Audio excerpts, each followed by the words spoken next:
जितनी भी माताएं एकादशी का व्रत करती बहुत ध्यान से सुनना आज की कथा को। शायद जिंदगी में मिली ना मिली, पर ये कथा का रिश्ता तो बहुत ध्यान से सुनना। स्कंद पुराण यहां तक कहती है कि इस कथा के चरित्र को जो श्रवण कर लेता है उसको 26 एकादशी करना भी नहीं पड़ती। इस एकादशी की केवल ये कथा सुनकर ही वो तर जाता है। बहुत ध्यान से सुनना इसको, कथा को। एकादशी के दिन जब आप जल शंकर को चढ़ाने तो रोज ही जाते हैं। जब एकादशी का दिन रहे और शंकर जी के मंदिर में आप जल समर्पित करें तो 3 बार मुख से स्वधा स्वधा स्वधा या स्वधा स्तोत्र का पाठ, जिसमें 12 श्लोक 2-4 हैं। पैसा तो आ रहा है पर घर में टिक नहीं रहा। डॉक्टर में, पुलिस में, एक्सीडेंट आदि में, कहीं गलत जगह पर, व्यसन में अगर पैसा जा रहा है, जुए में, मांसाहार, मदिरा पान, या कहीं आया पैसा आने में कमी नहीं, आ रहा है पर टिक नहीं रहा, रुक नहीं रहा।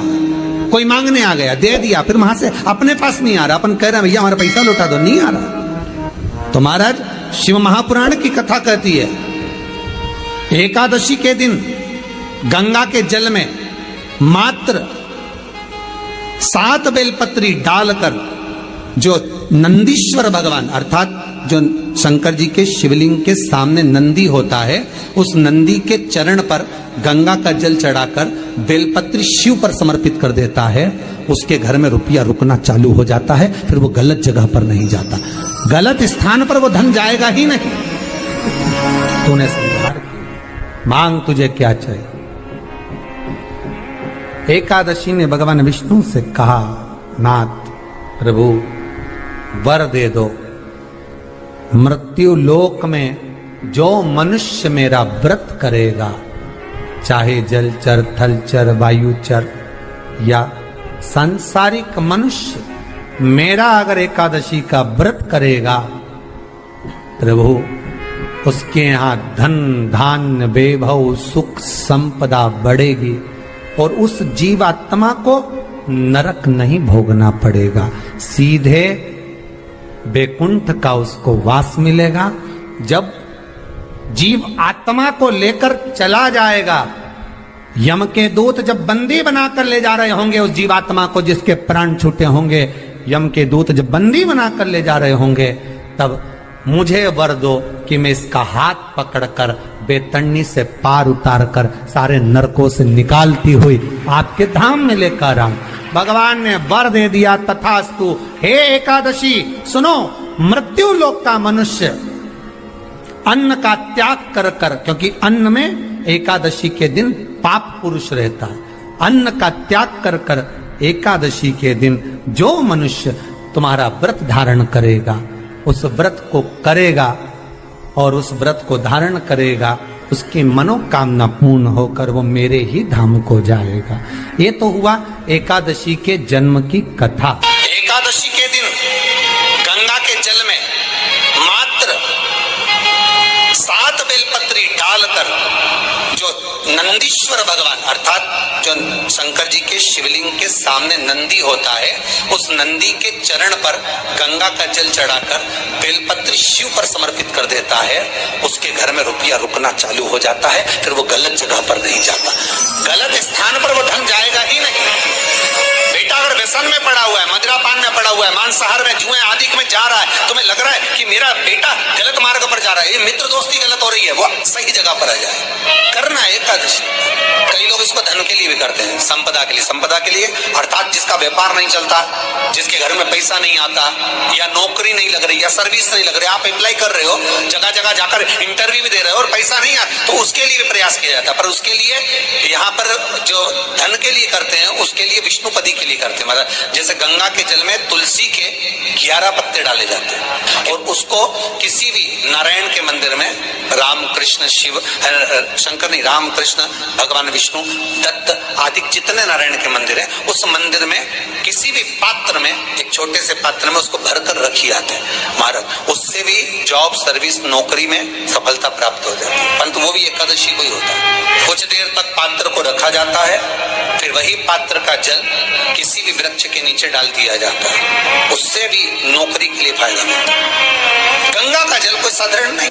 दशमी, एकादशी और द्वादशी, इन 3 तिथियों पर एक रोटी में थोड़ा सा मीठा रखकर सोमक पितृ का नाम लेकर यदि गाय को खिला दिया जाता है तो अगर कोई पूर्वज प्रेत योनि में भी पड़ा हुआ होता है, भटक रहा होता है, जिसको पिंड नहीं मिला, जो अचानक मर गया होता है, अधोगति में चले गया होता है, उस जीव की मुक्ति दशमी, एकादशी और द्वादशी, 3 दिन सोमक पितृ का नाम लेकर रोटी में, पूड़ी में मीठा रखकर अगर गाय को खिला दिया जाता है ये 3 दिन तक, तो वो पितृ कभी भटकते नहीं है, उनको मुक्ति प्राप्त हो जाती है, मोक्ष में।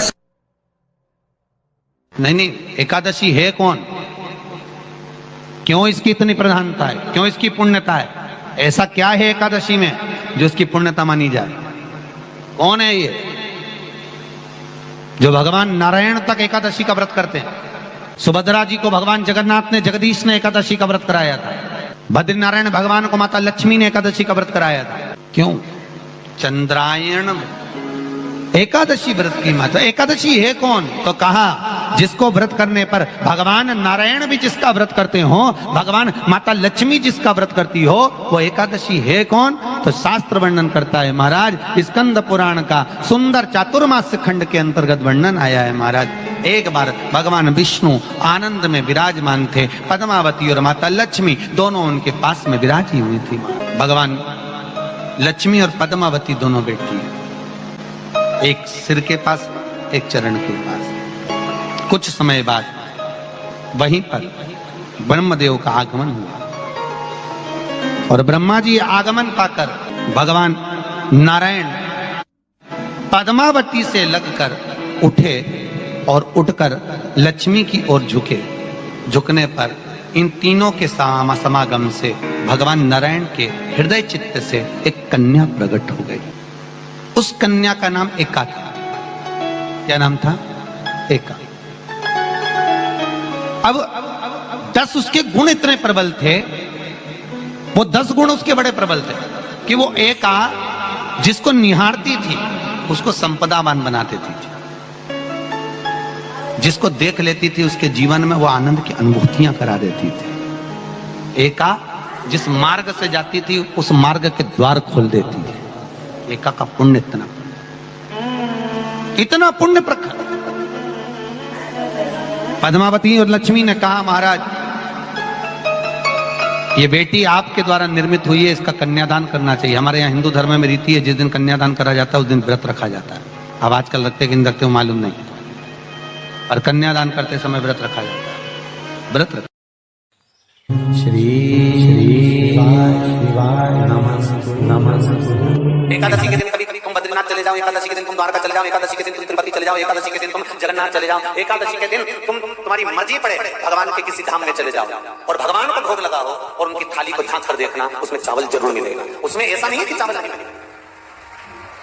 बद्रीनारायण में भगवान को चावल का भोग लगा हुआ मिलेगा, द्वारका में चावल का भोग लगा हुआ मिलेगा, आपको जगन्नाथ में चावल का भोग लगा हुआ मिलेगा, तिरुपति में मिलेगा, द्वारकाधीश में मिलेगा, नाथद्वारा में मिलेगा, सांवरिया सेठ में मिलेगा, काकरोली जी में मिलेगा। आप जहां जाओगे वहां पर एकादशी के दिन भगवान को चावल आएगा, क्योंकि भगवान के लिए परहेज नहीं है। जो काम में डूबा हुआ है, जो आसक्ति में डूबा हुआ है, जो लोभ में डूबा हुआ है, जो वासनाओं में डूबा हुआ है, जो तृष्णा में डूबा हुआ है, और जो माता के गर्भ से जन्म लिया, एकादशी के दिन चावल उसको नहीं खाना। एकादशी और द्वादशी के दिन हमारे हिंदू धर्म, हमारा शास्त्र कहता है, हमारे शास्त्र, हमारे वेद डॉक्टर वर्णन करते हैं कि पीपल के पत्ते को अगर एकादशी और द्वादशी के दिन एक तांबे के पात्र में गला कर रख दिया जाए और उस पानी का आचमन 3 बार करा जाए तो जिसकी नाड़ियां चोक भी हो जाती है, डॉक्टर बोले इसका बाईपास करना पड़ेगा, उसको केवल 3 आचमन पानी एकादशी और द्वादशी को पीपल के पत्ते का कराया जाए तो अंदर की नाड़ियां भी खुल जाती हैं। भगवान का एक नाम है अघोर। ब्रह्मा जी को दर्शन दिया, अघोर मतलब सिद्ध नाम। और बहुत ध्यान से सुनना भाई, बहुत प्रयास कर लिया आपने, कामना सिद्ध नहीं हो रही।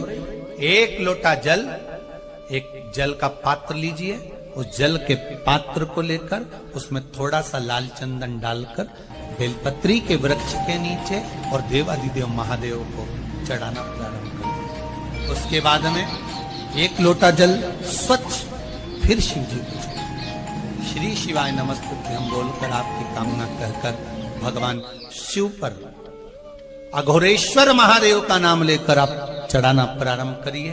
बाबा आपका कार्य 3 महीने के अंदर पूर्ण कर देगा, सफल। बेलपत्र होते हैं, उसकी इसको छेद तो करते नहीं है सुई से, बेलपत्र की डंडी को बांधते जाओ 108 बेलपत्र की माला बना लो और माला बनाकर भगवान शंकर के गले में शंकर के शिवलिंग को जो चढ़ा देता है उसकी मनोकामना भगवान शंकर पूरी कर दे। 108 बेलपत्र की माला बनाकर शंकर भगवान को समर्पित करी जाती है।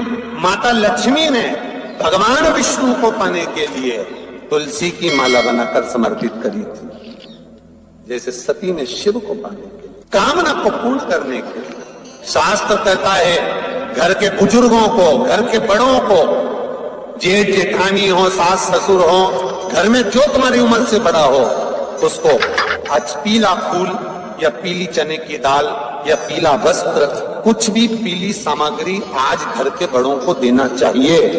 क्यों देना चाहिए? तो शिव महापुराण की कथा कहती है कि जो शुक्ल पक्षी की एकादशी के दिन पीली वस्तु का दान दे देता है, घर के किसी ब्राह्मण को देने नहीं जाना, किसी मंदिर में देने नहीं जाना, आपके ही घर में, आपके ही घर के बड़ों को किसी भी पीली चीज का दान कर सकते। फूल हो, मिठाई हो, कोई अनाज हो, कोई वस्त्र हो, पीली वस्तु का दान दे। क्यों होगा? क्या होगा उससे? शिव महापुराण की कथा कहती है उससे जिंदगी में कभी बड़ी बीमारी प्रवेश नहीं करती। सनातन धर्म कहता है बट वृक्ष की पूजन करने वाला, बट वृक्ष के नीचे शिव की आराधना करने वाला, लोम समर्पित कर जल चढ़ाने वाले का जैसे कर्ज मुक्ति होती है, उसी तरह आंवले के वृक्ष के नीचे मात्र ताजा मिष्ठान दूध का बनाकर उस सामग्री को भगवान आंवले के वृक्ष के नीचे पूजन करने से लक्ष्मी और संपदा की वृद्धि होती है।